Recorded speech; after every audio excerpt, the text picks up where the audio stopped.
Kansas that were very pleasant today. However, we are looking for a new front to begin to drift south and eastward. The central and eastern parts of Kansas will very probably be cloudy in the morning, and then western Kansas will begin to get increasing cloudiness by tomorrow afternoon. Today, however, very, very pleasant reading. 73 up in the Goodland area, 72 at Garden City, 70 reported by Dodge City and Liberal, 72 over by the good folks of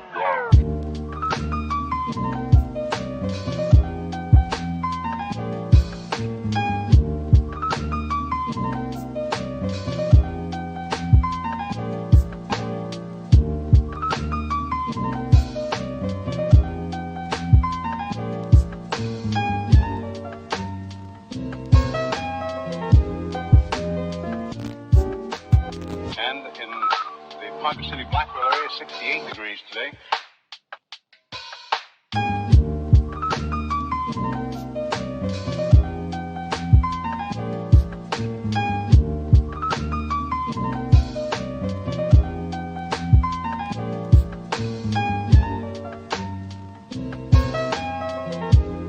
Winds southerly at about 15 with gusts of 25 miles an hour. Barometric pressure 30.00 and is rising. And no precipitation. We're about a half inch behind, half inch ahead for the year, and 1 5300ths behind for the year so far. We'll be looking for a little bit of a change tomorrow, and of course the possibility of some scattered showers. Today, of course, there's nothing showing up on the radar. However, the satellite photo was pretty interesting for the western half of the U.S.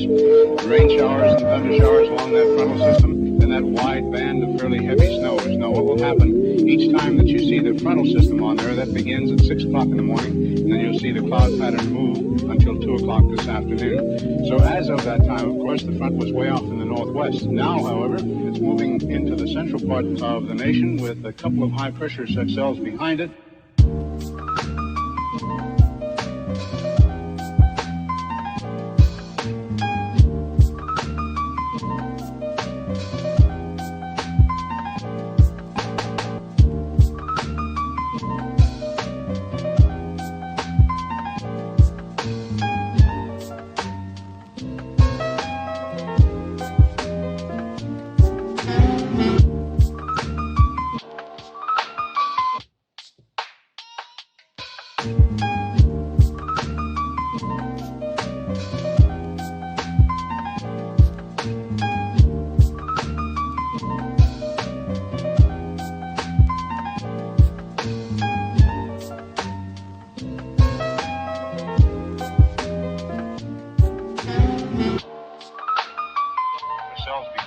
And a few pockets of low pressure and a fairly heavy band of rain showers and snow all the way from the eastern portions of Montana down to western sections of Nevada. And of course the massive high picking up warm moist air from the south, bringing it northward.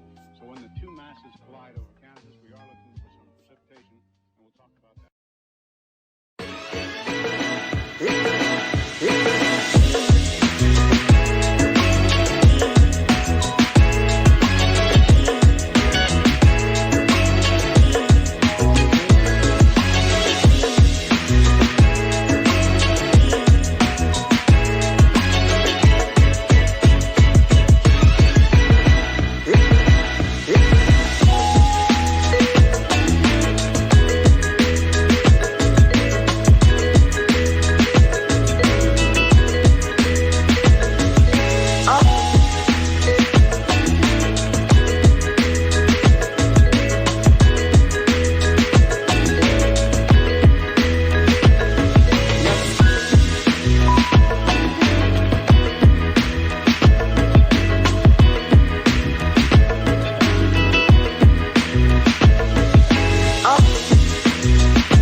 so graciously and very last minute volunteered to come and be with us today and guide us through today. So Tenny, without further ado, thank you, and the floor is all yours.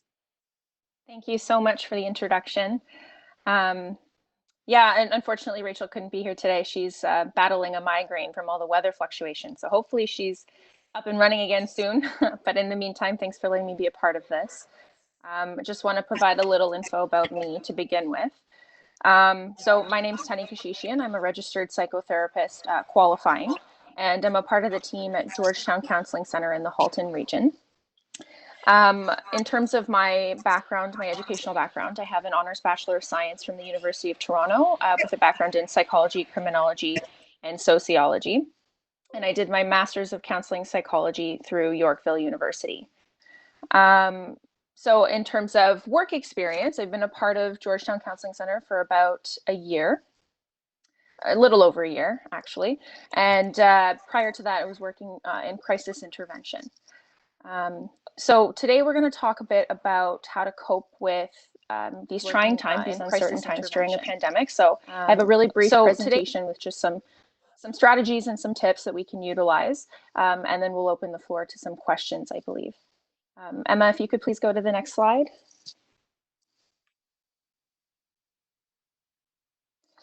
Okay, so how to cope with the pandemic. Well, first of all, it's important to recognize that we're going to be possibly feeling some anxiety at this time when maybe anxiety is not something we've dealt with before, and that might be confusing or overwhelming or frustrating or whatever emotions that come with that. So allow some space for yourself to kind of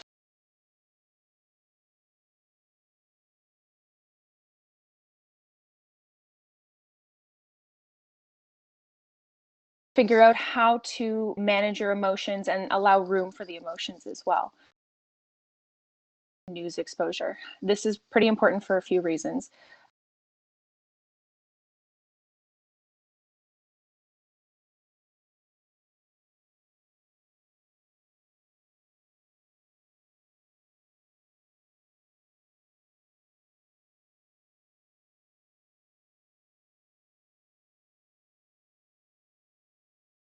The first-person accounts of someone who beat this virus in a few days, because it's just not as interesting. And on top of it all, the news media reporters, they're nervous too. They're scared too. That's influencing the content that we're consuming. So we need to limit news exposure and maybe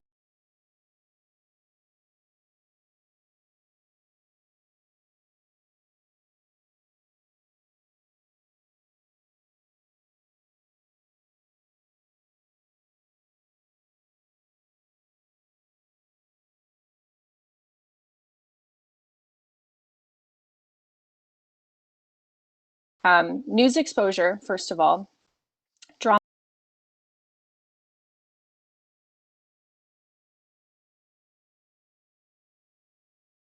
anxiety, plus all the blue light, it can impact our sleep. And right now, in order to manage our anxiety as best we can, we need to try to be taking care of body and mind, and that does include sleep. So limiting our amount of blue light exposure will help with that. The second point on the list there is creating structure.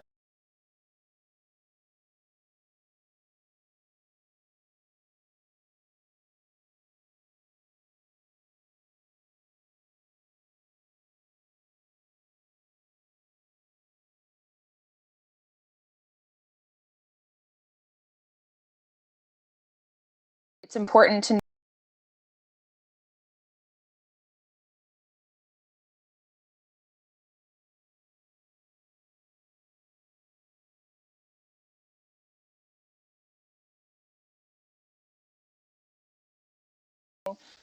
you doing hobbies and spending time with the kids or family members or whomever around the same times of the day.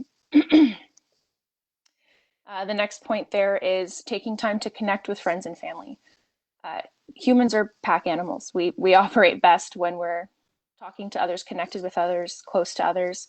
And at a time with social distancing, that can be really challenging. Predictability, there's comfort in that. It's helpful for sure to try and get a little creative. Taking time to connect with friends. Fortunately, we have a lot of humans like and platforms right now. So I know people are using Skype and FaceTime to stay connected, and text and phone call. And now we've got things like an application called House Party, so you can video chat and play games with family and friends, and Netflix Party and all kinds of stuff. So getting creative at a time like this is really helpful in order to stay connected with our loved ones.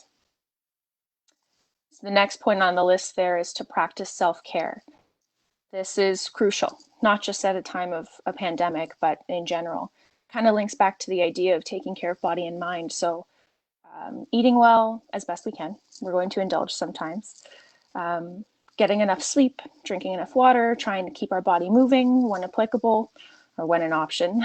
And then taking care of mind as well. So doing things that are fun for us, things that are soothing, relaxing, taking that bath, writing that journal entry, whatever it is, spending time alone or with someone in the house or in a virtual platform. All these pieces are self-care. And if we're taking care of all these major components as best we can, we're going to help minimize some of the anxiety that we've been dealing with. The next one on the list is to try a new hobby. Keep in mind, I know there's a lot of pressure at a time like this to be productive because we have all this time, and you absolutely can, but go at your pace. Don't overwhelm yourself. So if you want to spend some time focusing on self-care and then indulge in that hobby later, that's fine. But trying new hobbies, maybe picking up that calligraphy pen you bought 3 years ago that you haven't picked up yet, or those knitting needles that are collecting dust in the closet. Those are the types of things that we can use to fill our time now to create routine and to engage creatively. And the last one that I've listed there is to be self-compassionate. Right now, it's okay to not be okay. So leave some room for emotion, as I said earlier, and be kind with yourself and gentle with yourself, and recognize this is temporary. This pandemic is temporary. These emotions are temporary. When it passes, we will come out the other side with new skills maybe, or a better grasp on our self-care, or maybe just time for some rest. But we will come out the other side. Emma, if you could go to the next slide. I think it's just a little panel about Georgetown Counseling Center. Something important to utilize at this time not only is to get support from friends and family, but also to seek out support professionally if you need. We are here for you. Georgetown Counseling Center is still working, still offering distance counseling via video and phone. So we're more than happy to set up an appointment. You can contact our office. The number and email and everything is listed there. And we could even do a half-hour free consult, see if you're connecting with a therapist that you have that consult with, and otherwise we can set you up with somebody else. Ultimately, we want to be there to support you in however you need.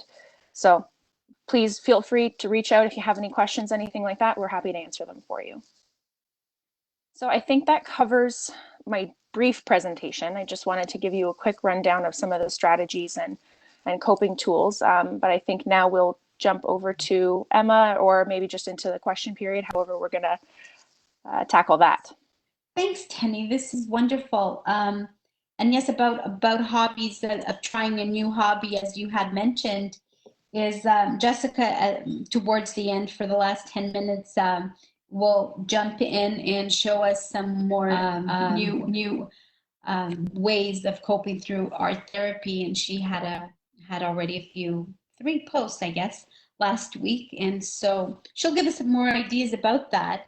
But I can start with one question, if you don't mind, and then anyone else that would like to ask questions via the chat on Facebook, and we will get you to answer them. My first question is that I know that there's a lot of parents right now, all the parents are home teaching their children, and I was wondering, what advice can you give parents on ways to limit their stress and their anxiety of teaching the kids and keeping up with the schoolwork? And at the same time, what advice would you give the parents to help minimize the children's own anxiety? Because children are feeling very anxious right now. They're not going to school and see their friends. They have all this work the mom and dad are trying to teach. They're not seeing their teacher. It's a new way, it's a new routine for them. Question. First of all, in terms of tackling how to go about managing and juggling your own work or maybe your own household responsibilities on top of now being that homeschool parent, there's going to be stress around that. This is new. This is, as I talked about, the routines, they've been broken. There's no more predictability. And now we're trying to juggle multiple full-time jobs in a sense, whether that's we're still working from home and trying to teach our kids, or if it's just we had other things that we're trying to take care of at home on top of our own mental well-being. And now we're trying to help our children at a time like this too. So there's a lot of things that we could do for sure. I mean, in terms of working with your kids, setting boundaries is really important. Figuring out, what's going to be our start time and end time in terms of schoolwork, but when are we going to take breaks? When are we going to catch our breath and do something else and something for fun, or even if it's just for the parent to take 10 minutes just to get away from it for a moment. It's definitely important to set boundaries in terms of what can I handle and what can I not handle, and when do I need breaks? And if you can tag team with someone else in the house, I definitely encourage that. The other piece is you can try and teach your kids how to tackle independent learning to try and alleviate a little bit of the stress off yourself, though that is tricky. Independent learning does take time, and some kids, they adapt to it a lot better than others. So it's going to be a challenge, but it doesn't necessarily mean it's not doable. I've thought about this before, so I did make some jot notes on things that we can do to help with independent learning. Something we could tackle is collaborative chunking. So sitting down with your kids at the beginning of the school day, making a list of what needs to be done and making it into small goals, things that are tangible and easy and rewarding when we complete them. And then setting up a reward system, maybe a point system, or they can collect star stickers or whatever it is, depending on the age of the child. And then they can redeem these points for extra tech time or fun time outside or video chat with friends or whatever it is. Then we can also plan breaks, as I mentioned, which is really important for you and for the kids. Allow flexible scheduling. So if your kids want to tackle art first, fine, tackle art first. But we still have the list of things that needs to be done. So being flexible in how we tackle our to-do list, but still with the goal of trying to get them done for the day. Not overwhelming the list either. We don't want it to be overly lengthy because that adds stress to both you and the child. And being patient with yourself, remembering that you're trying to juggle 1,000,001 things already. And now on top of that, you have a little one to help learn and you have to help them with their anxiety and all of that stuff. So there's a lot of pieces that we have to consider that it's not usually a one-person job. So again, self-compassion is key here. Be kind to yourself, take breaks, allow space, be creative if you can. If you can bake instead of doing some assignment for school, take a break, do the baking, then come back to it. It's still learning. It's still teaching your kids a lot of responsibility and enhancing their minds. So a lot to consider in terms of our approach, but just be patient with yourself, allow for breaks, and be flexible. In terms of addressing your child's anxiety around COVID, first of all, start with informing yourself. Make sure you know the relevant information. Only stick to the relevant information. So the statistics and good hygiene practice and what needs to be done for social distancing, that sort of thing. And share those with your children if they have questions. But based on what's relevant to them, what do they have control over? They don't need to know about, the numbers of the people in the world who died from this or who are recovering from it or coming from the other side or whatever it is. They don't need to know that. They need to know, there's a virus right now and this is new. We're figuring it out, but the government's doing a lot to take care of us. We're doing a lot to take care of you. Working as a team, and this is what we need you to do. So wash your hands, whatever it is, making sure that you're not going to talk to any friends close up, that kind of thing. Maintain routine as well. We talked about that earlier. as a strategy for yourself, but it is helpful for the kids too. Again, routine's predictable. So if kids can stick to as much predictability as possible, there's comfort in that. Right now, school's changed. When we see our friends is changed. The fun that we get to have during recess, that's all gone. So make your own little mini recesses if that applies to your life, or maintain your learning hours with a semi-consistent schedule. I know sometimes the day can be thrown for a loop because of whatever happens, but try to maintain consistency as best you can. And validate their feelings when they talk to you about their fears or anxieties, and encourage them to come talk to you before trying to do research themselves or talking to other people asking questions about COVID. This way you not only are sharing the relevant information that's appropriate for their age and offering reassurance, but you can also ensure that they're getting the right information, and you can talk about the positives as well. You know, the people who have come out the other side, or the environmental impact and how there's dolphins and canals in Italy that we haven't seen in a long time and things like that. And also being honest, telling your kids, you know, I don't know the answer to that. I'll find out for you and I'll let you know. Or, you know, that's not something we have to worry about because we don't have control over that. So maybe we'll focus on these things. Use your strategies collaboratively, be honest with the kids, validate their feelings. All these pieces work together to help them through this. I hope that covered everything in the question. That was a long, drawn out answer.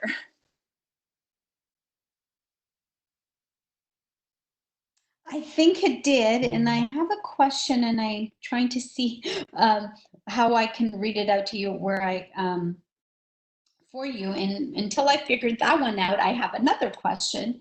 Okay. That I had before as well from another participant is if you can probably maybe give us a little bit of advice on for all of those that we have parents in an old age home right now, in a home, and it's very stressful because a lot of the majority of the patients are getting ill and they're residents of homes.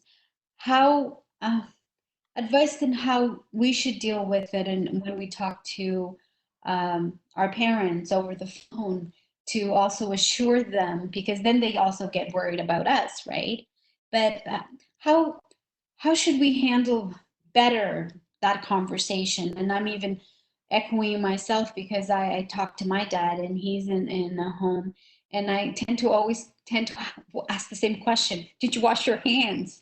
I want to be able to reassure him that we're okay, but also that he's going to be okay.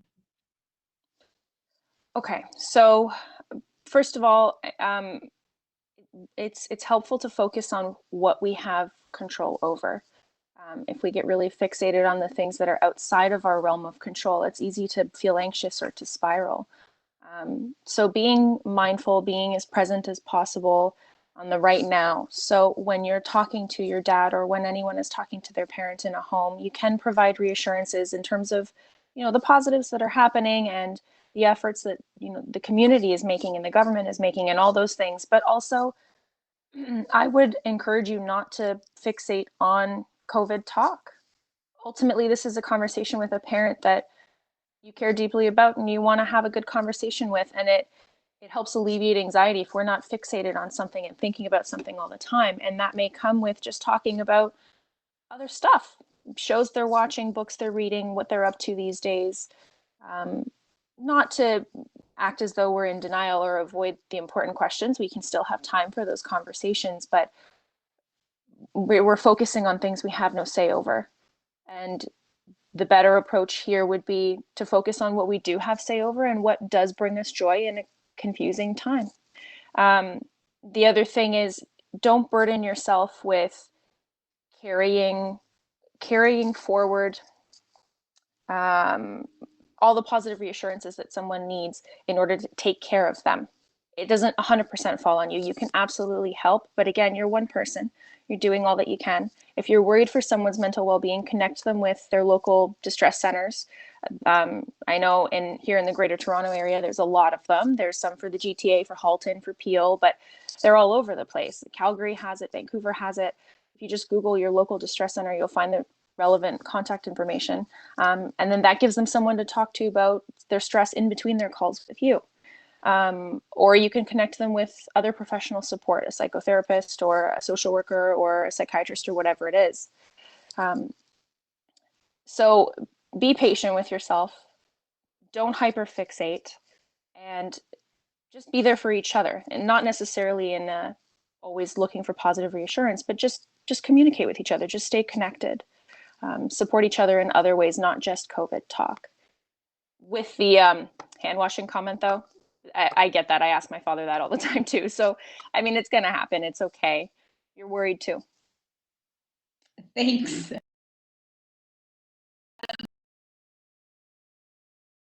Lonely in these times of isolation, would you recommend online dating sites to have companionship? I don't see why not. I mean, right now, we kind of live in a culture where online dating goes from brief conversation to face, and slowing things down is not necessarily a bad thing. Having the opportunity to talk to someone for a few weeks just in a virtual setting and just getting to know them. There's no strings attached. It's conversation. Even if you're not intimately connecting with the person, you're not feeling a romantic connection. It's a person you're talking to. It's a person you're connecting with. So I think it's a great time for online dating. Assuming you're comfortable with it, I say go for it.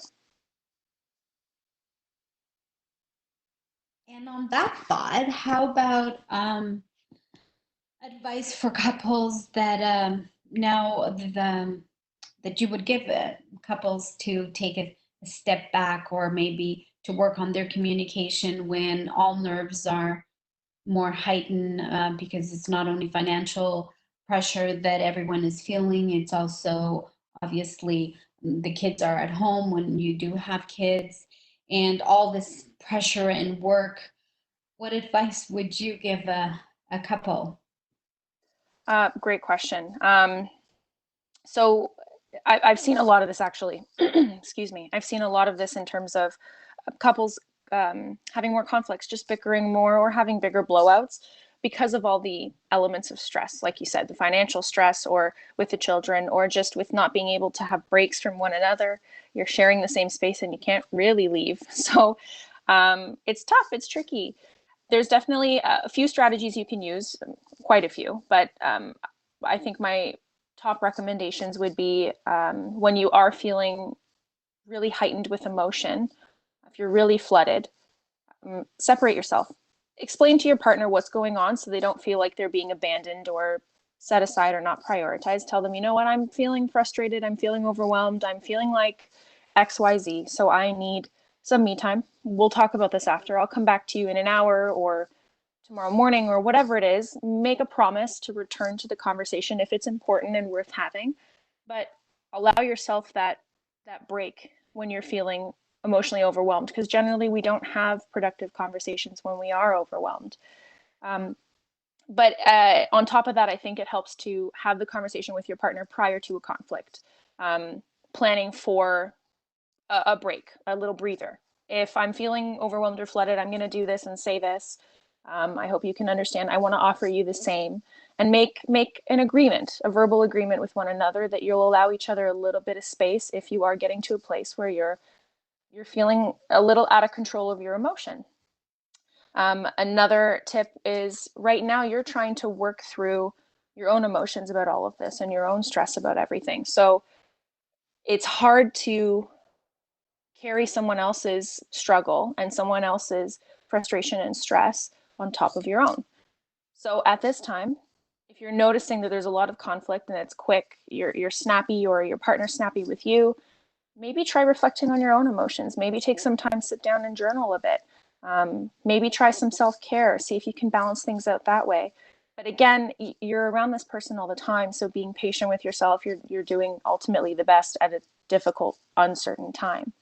And my final point of advice, which is arguably the most important one, avoid you language. So if right now everything is tense, everything is stressful. And if you go to your partner constantly with, you never help me, you never do this, you never do the dishes, you never help teach the kids, all these things, that's all criticism.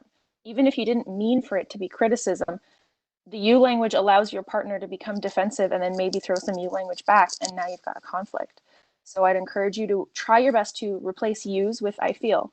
You know, I'm feeling overwhelmed. I'm feeling I can't keep up with all the household chores. I'm feeling I can't keep up with the kids and their schoolwork. Can we sit down maybe and make a plan on how to tackle this together? Because this is too much for me. Because now you've disarmed all the intensity behind the comment and you've asked for help, which you're entitled to. So I think those would be my biggest recommendations in terms of managing conflict at a time like this.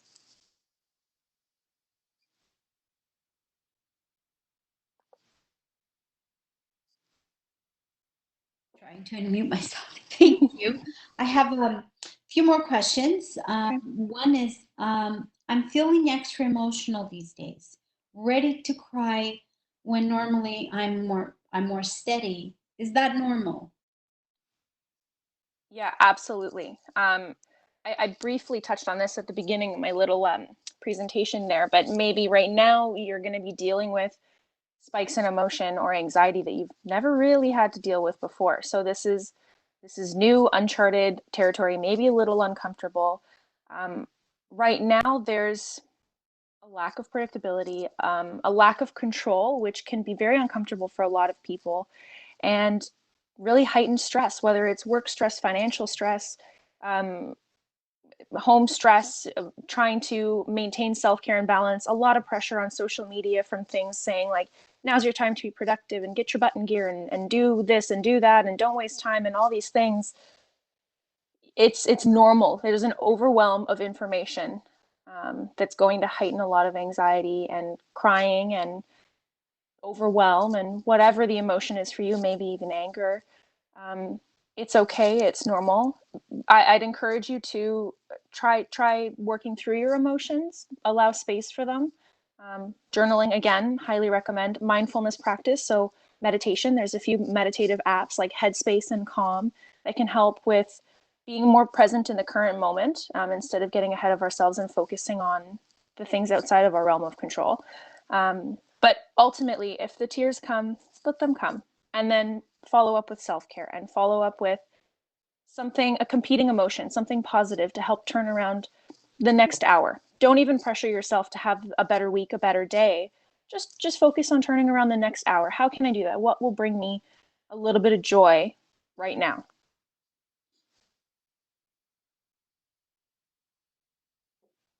I have another one, a few more actually. Okay, I'm going to go here on by. I have a few friends struggling with self-compassion and being hard on any physical changes during this time. Maybe we can share some more information on how to help. Sure, yeah, how to be kinder to yourself. Um, well, something I recommend asking is, would you say these things to your friend or to your family member? If you're talking to someone who's being really hard on themselves or beating themselves up for not juggling perfectly, how to teach the kids and how to keep up with work and how to do all of these things at once, ask yourself, would you ever beat up your friend for that? Or talk to your family member like that, or tell them they're not doing enough or they're not doing it perfectly. Recognizing also, or helping them recognize that perfect is not attainable. We can't have perfect. All we can do is strive for growth. And if right now our growth is hindered a lot, don't strive for big leaps and bounds. Strive for small wins. Make a routine, set small goals for yourself throughout the week, and achieve them. As many as you can, but you don't have to achieve all of them. They could be long-term goals. Actually, a strategy that I really like is collecting a bunch of sticky notes and just writing on them, whether it's a self-care goal or a productivity goal or whatever you want, one goal per note, and then arrange them on a wall in a fun shape or something, or put them in a notebook or your journal or whatever you want. And as you achieve them, cross them out and make a new one. And there's no timeline, there's no pressure, just doing things at your own pace, because right now you just need to focus on your mental well-being, and beating yourself up is not going to do that. this is new. This happened like overnight, really, it feels. So be patient, do your best. There's only so much you can do. Thank you. Actually, I love that. I was making notes as you were speaking about one go per note. I'm going to start putting little sticky notes all over the house. Good, I do it too. It's fun. I have another question, and kind of maybe as a follow-up to this, but is the question comment says, I have a friend who is getting depressed. She is responding to me less and less. How can I help her? With that friend, with anyone really, uh, sometimes it's helpful to ask if they need social engagement or if they need some space, because how we deal with stress varies from person to person. Um, for instance, I myself, I like my space. I like practicing self-care independently. That works for me. So if I'm overwhelmed, I'll pull away a little bit. Um, and it's not cause for worry, though people do get worried if they care about you, and it's normal, versus someone else who really engages socially a lot if they are overwhelmed or stressed or depressed or dealing with whatever emotion. So I'd encourage you to try talking to them to see what they need, if they need their space or if they need your check-ins. I don't want you to just stop checking in, but maybe find a compromise. If they want a little bit of space, figure out how you can find it in between. And if you're really concerned, try and give them resources for your local distress centers. Those are free. Um, there's there's also a kids help phone and things like that for youth, but I'm assuming this is for an adult. So you connect them with local distress centers, local resources for counseling. There are some that have sliding scale as well. So your session rate will vary based on your income, which is helpful at a time where a lot of people's income has been severely impacted. So try and connect them with resources. Be there for them. You don't have to fix the problem. Just be there for them in the way that they need, and then connect them with professional support if they need as well. Thank you. Another one, and this one, the answer will kind of be important to me as I'm reading it, since Okay. I do live with a nurse in the house and we talk a lot about COVID. But the question is how to deal with constant COVID talk at home and having to go to work in a high stress environment that deals with COVID patients. Yeah, good question. Set boundaries. You don't need to talk about COVID all the time. The important details are social distancing, practicing good hand hygiene, maybe cleaning your groceries when you bring them in the house, and um, taking care of your mental well-being. Those are the things you need to focus on. Talking about the current state of the world all the time is not helpful. So tell your family members, you know what, this worsens people's anxiety. This is stressful. This is overwhelming. We need to focus on the things we do have control over, like what we're going to bake tomorrow or when we're going to go for a walk, because we can still go outside. I mean, don't interact with other people for sure, but focus on the things that we have a say over and make that your priority.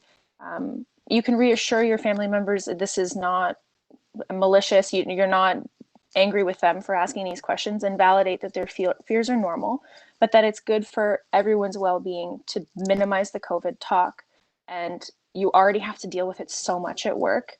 It's just going to worsen your anxiety levels or your stress levels. So set that boundary and explain why. And I anticipate most family members and loved ones would be on board.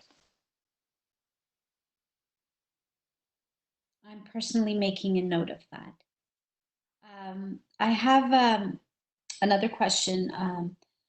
When I wake up in the night and I can't sleep as I find myself worrying about the future, what can I do to settle down and get back to sleep?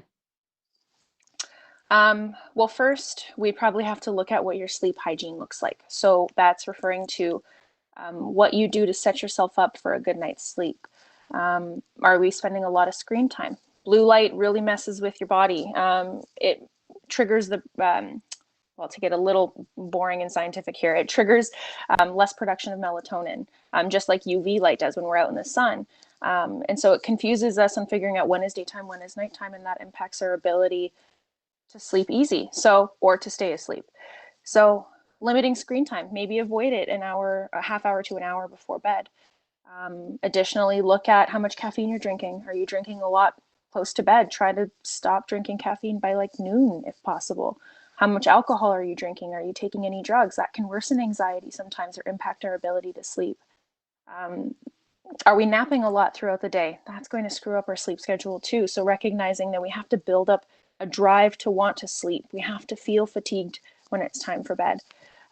In terms of being in bed late at night and not being able to sleep because of heightened anxiety, a lot of stress, overwhelm, there's a lot of just good grounding techniques you could do. There's deep breathing exercises. There's a few, which is, for instance, box breathing. So that's deep breathing in intervals of 4 seconds. So in for 4, hold for 4, out for 4, hold for 4. You'd want to repeat any breathing exercise for a minimum of 2 minutes in order to actually trigger a relaxation response. So it needs at least 2 minutes. There's also just traditional deep breathing that's not counted. So just breathing till your chest feels full of air through your nose and then out through your mouth until you feel a little bit of a clench in your stomach.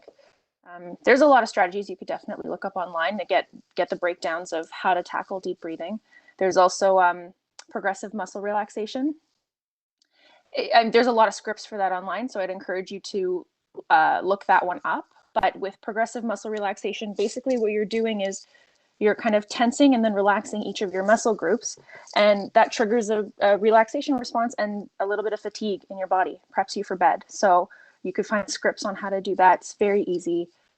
Meditation, again, you can use apps. There are some nighttime ones. I don't know if Headspace or Calm, those two apps, I don't know if they have nighttime ones, but that might help.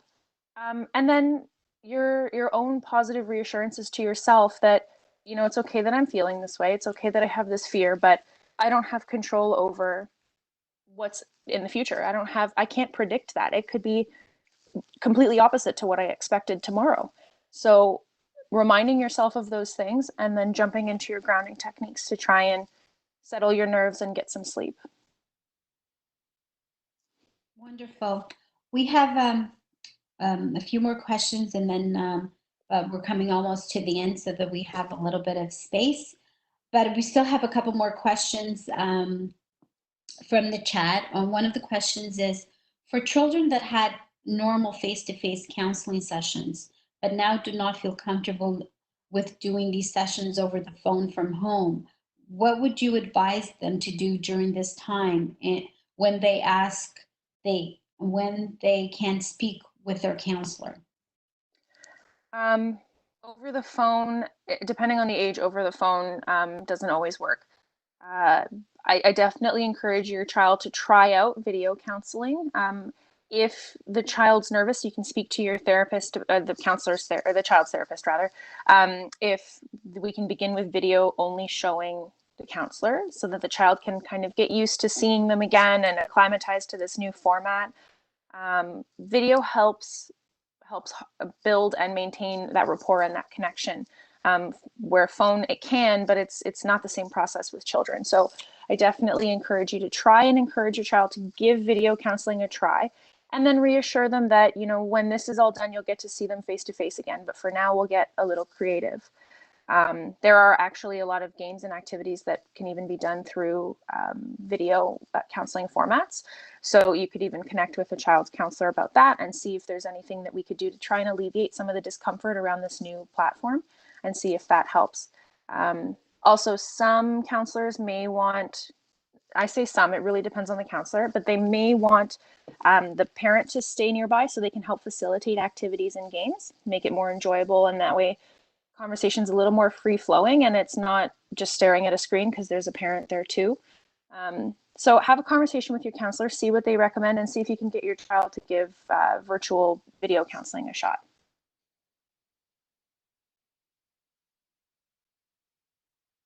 And I'm going to say that this is the last question because we're already 11:45. Everybody's been so engaged. It's wonderful. I have another question. If you are in a relationship and do not live together, how do you cope during this time when you may not be able to see each other? Yeah, that's a tricky one because you want to see this person that you're used to seeing so regularly. So it's frustrating. First of all, you're entitled to that emotion. likely your partner's in the same boat. Really the best thing I can recommend right now is being creative in how we stay communicating with one another. So a lot of video chats, still talking to each other in the same way about anything in life, not necessarily about COVID. Actually encourage not talking about that, as I said earlier, but stay connected, video chats, Netflix parties, so you can do like movie night, date nights at a distance with your partner. Or you can have, depending on your age, like a wine and cheese night or something where each of you have your own little portion of wine and cheese and you video chat and try and enjoy your date nights that way. I know the physical touch is lost and the connection that way is lost, but your emotional connection is not. You still have that great deal of fondness or love that you felt towards one another. So just fight through this as best you can. You'll come out the other side and get to see each other again, but for now, stick to virtual. Wonderful. So if you don't have anything else to add, it was amazing. We're gonna just jump into Jessica, and she's going to give us a couple of ideas on some art therapy, and Tenny, feel free as well to, you know, to jump in as well. I'm sure Jessica, she just messaged me that she's a little nervous, but she's going to be wonderful. So I'm going to give the floor to Jessica, and we'll go from there. Okay, can everybody hear me and see me? I can, and I'm assuming everyone else can, and if hopefully everybody will tell me, yeah, all good on Facebook, so we're good. Thank you, Tenny. That was really great to listen to. I feel like questions I could relate to as well, so it was really helpful. And I think you covered a great foundation on just, you spoke a lot about staying in the present moment and being very mindful of that. And I think a lot of the art therapy directives that I've shared so far, sorry, yes, I am a bit nervous. I think a lot of the art directives that I've shared so far are mostly like DBT informed art therapy directives, which are like deeply rooted in mindfulness. You know, if it was like a one-on-one session, we'd kind of work together and go through different things together and talk about different things. But right now, I'm just trying to share things that kind of help people stay grounded, stay present, and kind of work through anxiety. So I think today I was just going to share some more directives that can help in this moment. I think some more DBT informed, that's dialectical behavioral therapy informed art therapy directives include things like scribble drawings, so kind of release frustration and anger out on paper, and then with that scribble you find imagery. Using colors, you kind of find imagery that's appearing, whether it be shapes or animals or whatever it may be for you. Again, this is not for particular, like necessarily for adults or children. These are just kind of general ones that I think can work for anyone. We have blind contour drawings, and that really, I find, can be very grounding. It puts you in the present moment. Even if it's just something like your hand, focusing on your hand and not looking at the paper, just kind of looking at your hand and focusing on all the lines and crevices and folds within your hand and drawing that contour on your paper.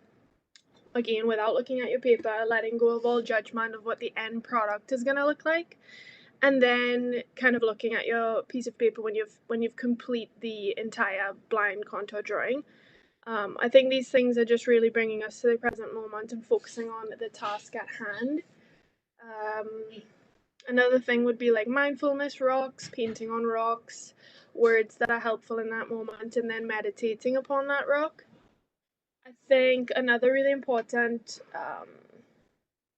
kind of like what Tiny was touching on, giving space for emotions and finding the time to understand emotions. Often we experience primary emotions, which are like natural responses, and then what happens is secondary emotions often result from like judgments concerning that primary emotion.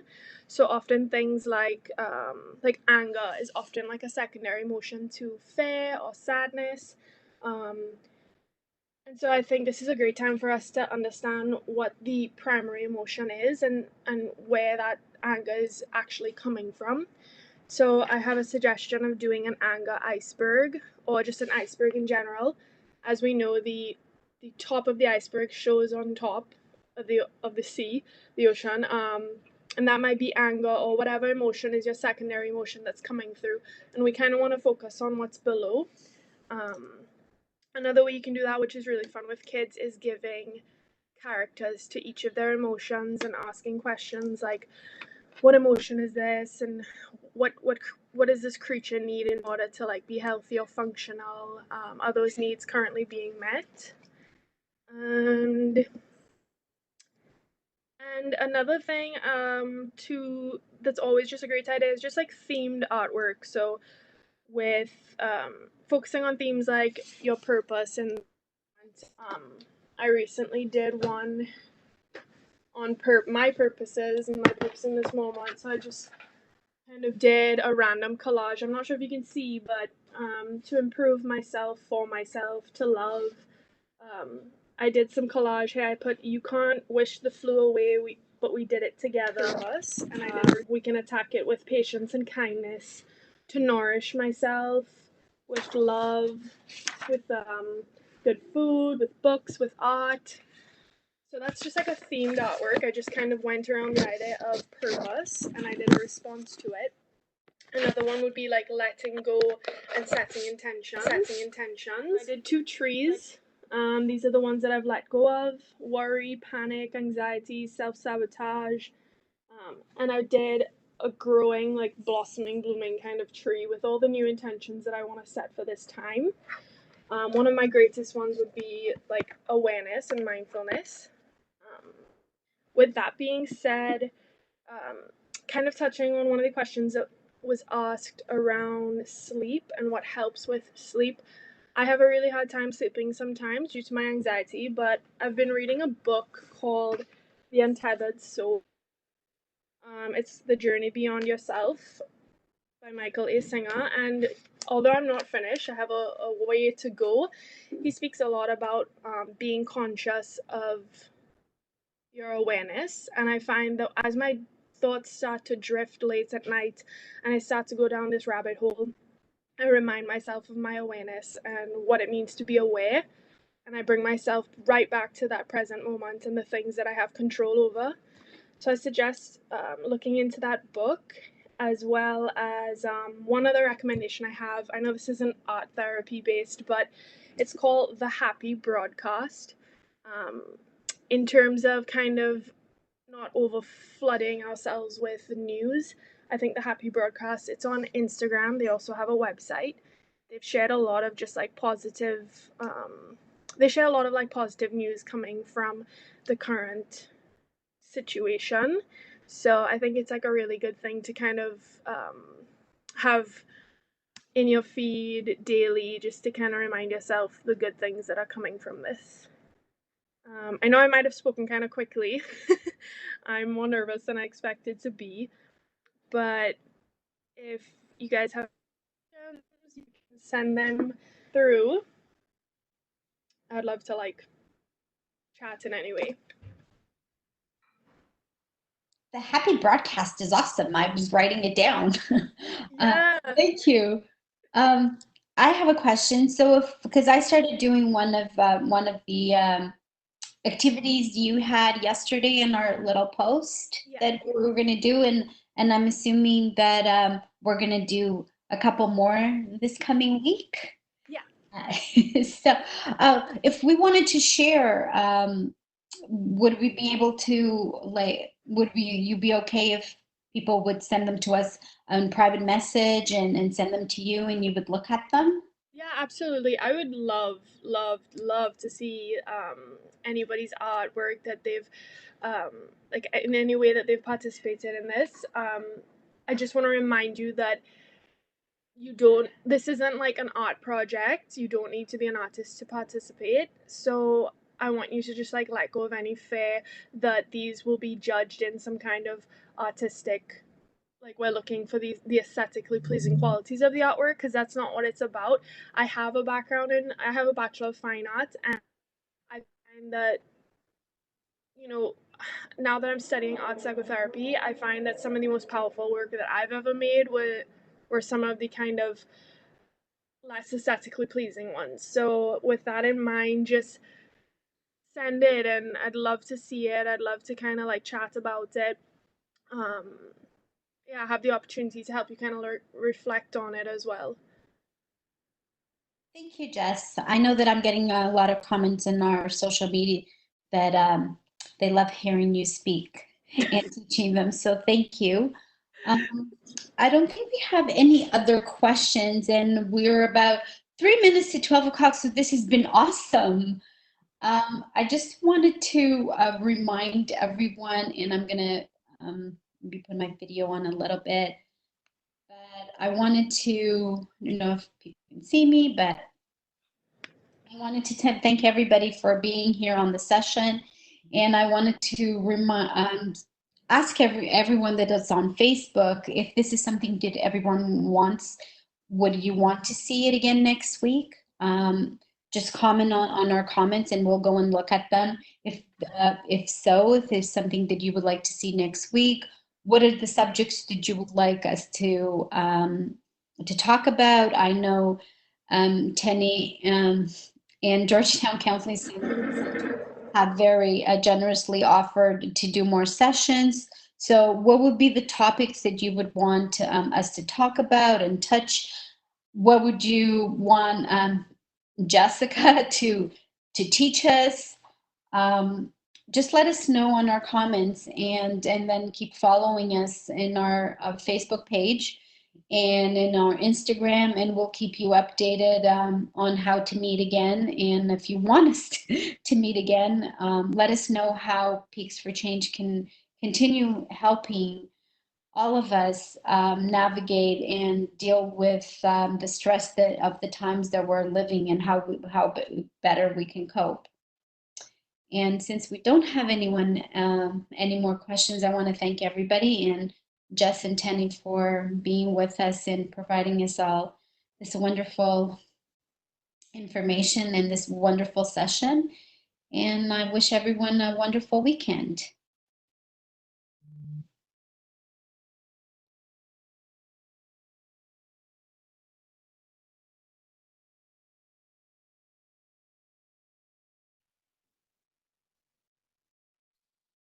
So I think I've stopped the live streaming.